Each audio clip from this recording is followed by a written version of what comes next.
The old appeals to racial, sexual, and religious chauvinism, to rabid nationalist fervor, are beginning not to work. This is who I am and whether I'm good or bad or achieving or not, all that's learned along the way. Just a ride. And we can change it anytime we want. It's only a choice. No effort, no work, no job, no savings of money. I realized that I had the game wrong. That the game was to find out what I already was.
We were saying how very important it is to bring about in the human mind the radical revolution. The crisis is a crisis in consciousness, a crisis that cannot anymore accept the old norms, the old patterns, the ancient traditions. And considering what the world is now, with all their misery, conflict, destructive brutality, aggression, and so on, man is still as he was. He's still brutal, violent, aggressive, acquisitive, competitive, and he has built a society along these lines.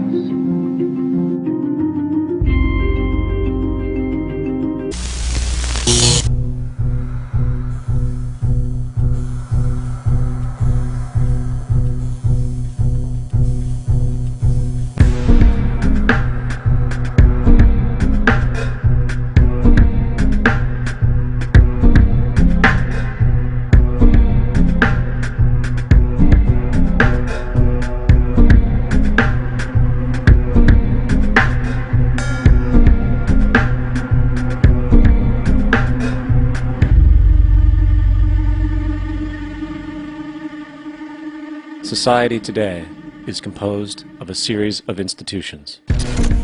From political institutions, legal institutions, religious institutions, to institutions of social class, familial values, and occupational specialization. It is obvious the profound influence these traditionalized structures have in shaping our understandings and perspectives. Yet, of all the social institutions we are born into, directed by, and conditioned upon, there seems to be no system as taken for granted and misunderstood as the monetary system. Taking on nearly religious proportions, the established monetary institution exists as one of the most unquestioned forms of faith there is. How money is created, the policies by which it is governed, and how it truly affects society are unregistered interests of the great majority of the population.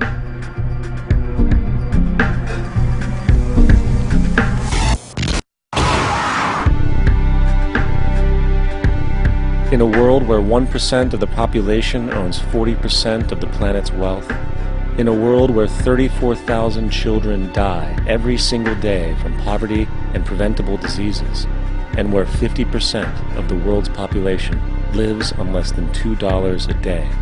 One thing is clear: something is very wrong.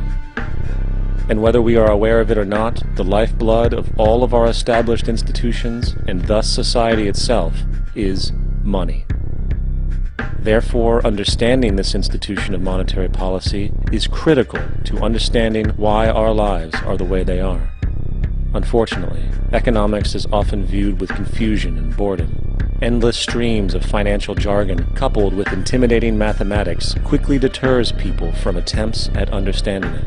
However, the fact is, the complexity associated with the financial system is a mere mask, designed to conceal one of the most socially paralyzing structures humanity has ever endured.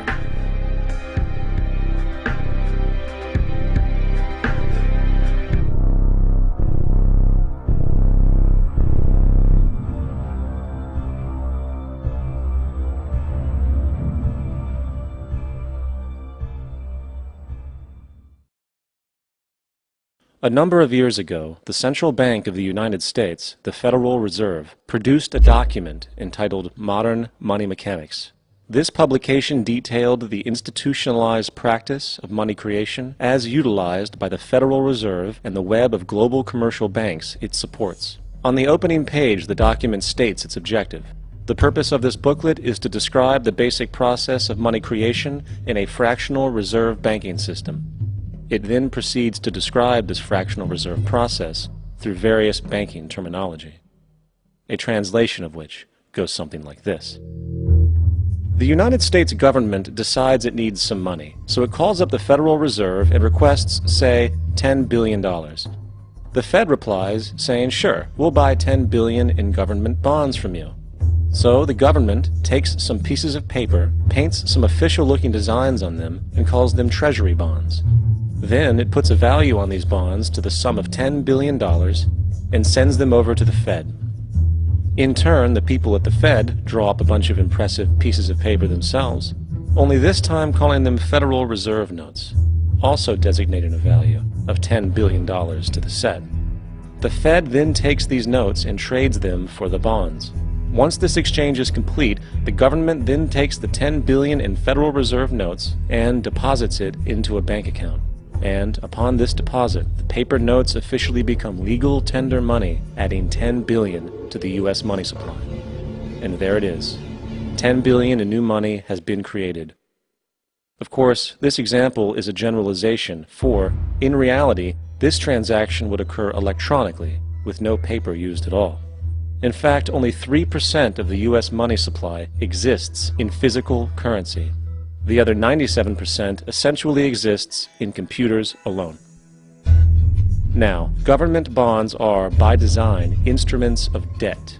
And when the Fed purchases these bonds, with money it essentially created out of thin air, the government is actually promising to pay back that money to the Fed. In other words, the money was created out of debt. This mind-numbing paradox of how money or value can be created out of debt or a liability will become more clear as we further this exercise. So, the exchange has been made and now $10 billion sits in a commercial bank account. Here's where it gets really interesting. For as based on the fractional reserve practice, that $10 billion deposit instantly becomes part of the bank's reserves, just as all deposits do. And regarding reserve requirements, as stated in modern money mechanics, a bank must maintain legally required reserves equal to a prescribed percentage of its deposits. It then quantifies this by stating, under current regulations, the reserve requirement against most transaction accounts is 10%. This means that with a $10 billion deposit, 10% or $1 billion is held as the required reserve, while the other $9 billion is considered an excessive reserve and can be used as the basis for new loans.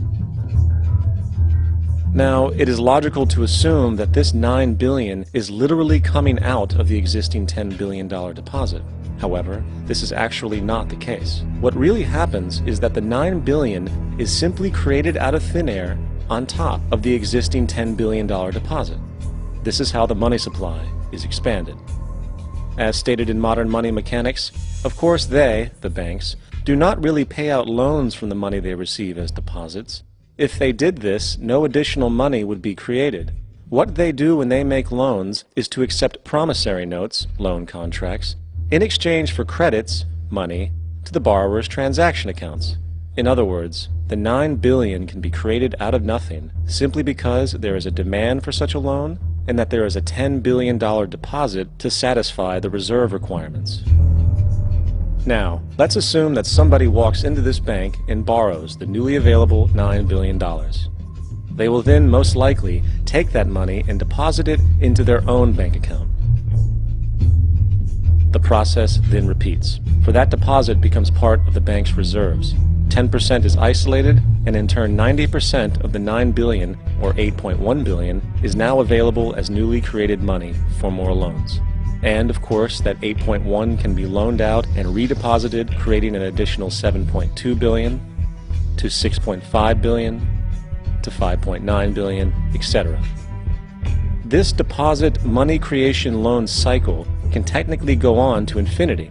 The average mathematical result is that about $90 billion can be created on top of the original $10 billion. In other words, for every deposit that ever occurs in the banking system, about 9 times that amount can be created out of thin air. Money jitters.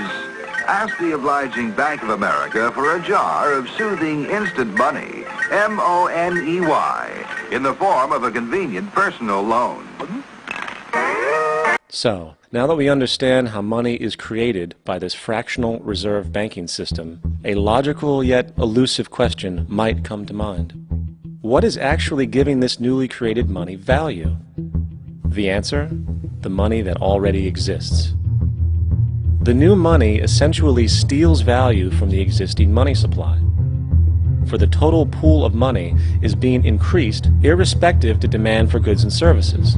And as supply and demand finds equilibrium, prices rise, diminishing the purchasing power of each individual dollar. This is generally referred to as inflation, and inflation is essentially a hidden tax on the public. What is the advice that you generally get? And that is inflate the currency. They don't say debase the currency. They don't say devalue the currency. They don't say cheat the people who are saved. They say lower the interest rates. The real deception is when we distort the value of money. When we create money out of thin air, we have no savings, and yet there's so-called capital. So my question boils down to this: how in the world can we expect to solve the problems of inflation, that is, the increase in the supply of money, with more inflation? Of course, it can't. The fractional reserve system of monetary expansion is inherently inflationary. For the act of expanding the money supply, without there being a proportional expansion of goods and services in the economy, will always debase a currency. In fact, a quick glance at the historical values of the US dollar versus the money supply reflects this point definitively, for the inverse relationship is obvious. $1 in 1913 required $21.60 in 2007 to match value. That is a 96% devaluation since the Federal Reserve came into existence. Now, if this reality of inherent and perpetual inflation seems absurd and economically self-defeating, hold that thought, for absurdity is an understatement in regard to how our financial system really operates. For in our financial system, money is debt. And debt is money. Here is a chart of the U.S. money supply from 1950 to 2006. Here is a chart of the U.S. national debt for the same period. How interesting it is that the trends are virtually the same. For the more money there is, the more debt there is. The more debt there is, the more money there is. To put it a different way, every single dollar in your wallet is owed to somebody by somebody. For remember, the only way the money can come into existence is from loans. Therefore, if everyone in the country were able to pay off all debts, including the government, there would not be $1 in circulation.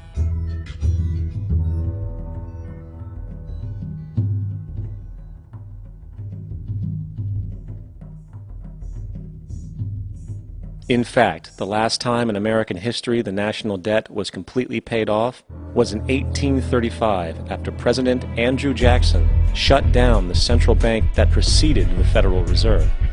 In fact, Jackson's entire political platform essentially revolved around his commitment to shut down the central bank, stating at one point, "The bold efforts the present bank has made to control the government are but premonitions of the fate that awaits the American people should they be deluded into a perpetuation of this institution or the establishment of another like it." Unfortunately, his message was short-lived, and the international bankers succeeded to install another central bank in 1913, the Federal Reserve. And as long as this institution exists, perpetual debt is guaranteed. Now, so far we have discussed the reality that money is created out of debt, through loans. These loans are based on a bank's reserves, and reserves are derived from deposits. And through this fractional reserve system, any one deposit can create 9 times its original value, in turn debasing the existing money supply, raising prices in society. And since all this money is created out of debt and circulated randomly through commerce, people become detached from their original debt, and a disequilibrium exists where people are forced to compete for labor in order to pool enough money out of the money supply to cover their costs of living. As dysfunctional and backwards as all of this might seem, there is still one thing we have omitted from this equation. And it is this element of the structure which reveals the truly fraudulent nature of the system itself: the application of interest. When the government borrows money from the Fed, or when a person borrows money from a bank, it almost always has to be paid back with accrued interest. In other words, almost every single dollar that exists must be eventually returned to a bank with interest paid as well. But if all money is borrowed from the central bank and is expanded by commercial banks through loans, only what would be referred to as the principal is being created in the money supply. So then, where is the money to cover all of the interest that is charged? Nowhere. It doesn't exist. The ramifications of this are staggering, for the amount of money owed back to the banks will always exceed the amount of money that is available in circulation. This is why inflation is a constant in the economy, for new money is always needed to help cover the perpetual deficit built into the system, caused by the need to pay the interest. What this also means is that mathematically, defaults and bankruptcy are literally built into the system, and there will always be poor pockets of society that get the short end of the stick. An analogy would be a game of musical chairs, for once the music stops, somebody is left out to dry. And that's the point. It invariably transfers true wealth from the individual to the banks. For if you are unable to pay for your mortgage, they will take your property. This is particularly enraging when you realize that not only is such a default inevitable due to the fractional reserve practice, but also because of the fact that the money that the bank loaned to you didn't even legally exist in the first place. In 1969, there was a Minnesota court case involving a man named Jerome Daly, who was challenging the foreclosure of his home by the bank which provided the loan to purchase it. His argument was that the mortgage contract required both parties, being he and the bank, each put up a legitimate form of property for the exchange. In legal language, this is called consideration. Mr. Daly explained that the money was, in fact, not the property of the bank, for it was created out of nothing as soon as the loan agreement was signed. Remember what modern money mechanics stated about loans? What they do when they make loans is to accept promissory notes in exchange for credits. Reserves are unchanged by the loan transactions, but deposit credits constitute new additions to the total deposits of the banking system. In other words, the money doesn't come out of their existing assets. The bank is simply inventing it, putting up nothing of its own, except for a theoretical liability on paper. As the court case progressed, the bank's president, Mr. Morgan, took the stand, and in the judge's personal memorandum, he recalled that The plaintiff, bank's president, admitted that, in combination with the Federal Reserve Bank, did create the money and credit upon its books by bookkeeping entry. The money and credit first came into existence when they created it. Mr. Morgan admitted that no United States law or statute existed which gave him the right to do this. A lawful consideration must exist and be tendered to support the note. The jury found that there was no lawful consideration, and I agree. He also poetically added, "Only God can create something of value out of nothing." And upon this revelation, the court rejected the bank's claim for foreclosure, and Daly kept his home. The implications of this court decision are immense. For every time you borrow money from a bank, whether it is a mortgage loan or a credit card charge, the money given to you is not only counterfeit, it is an illegitimate form of consideration, and hence voids the contract to repay, for the bank never had the money as property to begin with. Unfortunately, such legal realizations are suppressed and ignored, and the game of perpetual wealth transfer and perpetual debt continues. And this brings us to the ultimate question: why? During the American Civil War, President Lincoln bypassed the high-interest loans offered by the European banks and decided to do what the Founding Fathers advocated, which was to create an independent and inherently debt-free currency. It was called the greenback. Shortly after this measure was taken, an internal document circulated between private British and American banking interests stated, "Slavery is but the owning of labor, and carries with it the care of laborers, while the European plan is that capital shall control labor by controlling wages. This can be done by controlling the money. It will not do to allow the greenback, as we cannot control that." The fractional reserve policy perpetrated by the Federal Reserve, which has spread in practice to the great majority of banks in the world, is, in fact, a system of modern slavery. Think about it. Money is created out of debt. And what do people do when they are in debt? They submit to employment to pay it off. But if money can only be created out of loans, how can society ever be debt-free? It can't. And that's the point. And it is the fear of losing assets coupled with the struggle to keep up with the perpetual debt and inflation inherent in the system, compounded by the inescapable scarcity within the money supply itself, created by the interest that can never be repaid, that keeps the wage slave in line, running on the hamster wheel with millions of others, in effect powering an empire that truly benefits only the elite at the top of the pyramid. For, at the end of the day, who are you really working for? The banks. Money is created in a bank and invariably ends up in a bank. They are the true masters, along with the corporations and governments they support. Physical slavery requires people to be housed and fed. Economic slavery requires people to feed and house themselves. It is one of the most ingenious scams for social manipulation ever created, and at its core, it is an invisible war against the population. Debt is the weapon used to conquer and enslave societies, and interest is its prime ammunition. And as the majority walks around oblivious to this reality, the banks, in collusion with governments and corporations, continue to perfect and expand their tactics of economic warfare, spawning new bases, such as the World Bank and International Monetary Fund, while also inventing a new type of soldier, the birth of the economic hitman.